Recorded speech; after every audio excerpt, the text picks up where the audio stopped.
उत्तर प्रदेश के एक छोटे से गांव नरकटिया में एक पुराना हवेली नुमा घर खंडहर में बदल चुका था। गांव वालों का कहना था कि वहां वो रहता है। कौन वो? किसी ने नहीं देखा था, लेकिन जिसने भी कोशिश की वो लौट कर नहीं आया। कहानी की शुरुआत होती है एक शहर से आए नौजवान पत्रकार अर्पित से। उसे लोक कथाओं और अंधविश्वासों पर डॉक्यूमेंट्री बनानी थी। जब उसने नरकटिया की हवेली के बारे में सुना तो वो तुरंत वहां पहुंच गया। गांव वालों ने उसे मना किया, बाबूजी उस घर में मत जाइए, रात को वो जागता है। अर्पित मुस्कुराया, भूत वूत कुछ नहीं होता, मैं बस एक रात रुकूंगा, अगर कुछ हुआ तो कैमरे में कैद हो जाएगा।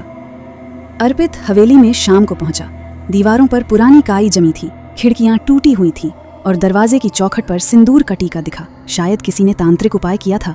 वो अपने कैमरे सेट कर रहा था कि दरवाजा अपने आप बंद हो गया, शायद हवा से। अर्पित ने खुद को समझाया। वो एक कमरे में बैठा नोट्स ले रहा था कि अचानक एक धीमी सी सरसराहट सुनाई दी।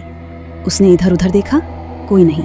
फिर कैमरे की लाइट अपने आप बुझ गई और तभी एक महिला की धीमी गूंजती हुई आवाज सुनाई दी, तू क्यों आया मेरी रात चुराने?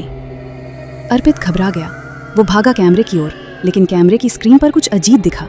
एक धुंधली छाया, लंबी सफेद साड़ी में, उल्टे पैर। अर्पित ने अगले दिन गांव वालों से पूछा, इस हवेली की असली कहानी क्या है?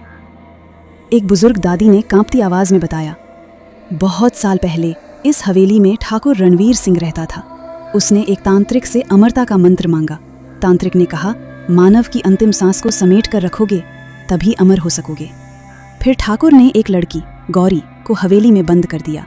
वो हर रात उसे मारता और सुबह फिर जिंदा करता। एक रात गौरी की आत्मा पूरी तरह बंध गई इस हवेली से। जब ठाकुर की मौत हुई, उसकी आत्मा भी यहीं कैद हो गई। अब जो भी रात के वक्त हवेली की चौखट लांघता है, उसका अंत निश्चित है। अर्पित ने फिर भी हार नहीं मानी। उसने कहा, मैं यथार्थ जानना चाहता हूँ, डर के कारण पीछे नहीं हट सकता।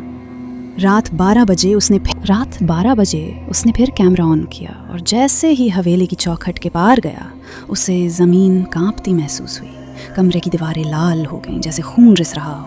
फर्श पर अचानक लिखा दिखा, मैं अब सिर्फ रात नहीं, आत्मा बन गई हूँ। और फिर एक चीख, बहुत तेज चीख, जो कैमरे का लेंस तोड़ गई। अर्पित बेहोश हो गया। जब सुबह गांव वाले उसे खोजते हुए हवेली पहुंचे तो दरवाज़ा खुला मिला, लेकिन अर्पित नहीं था। सिर्फ एक कैमरा पड़ा था, जलता हुआ। जब कैमरे का कार्ड निकाला गया और देखा गया तो उसमें अंतिम फुटेज थी। अर्पित की आंखें चौड़ी, चिल्लाता हुआ, और फिर एक महिला की परछाई जो कहती है, अब मेरी रात तेरी हुई।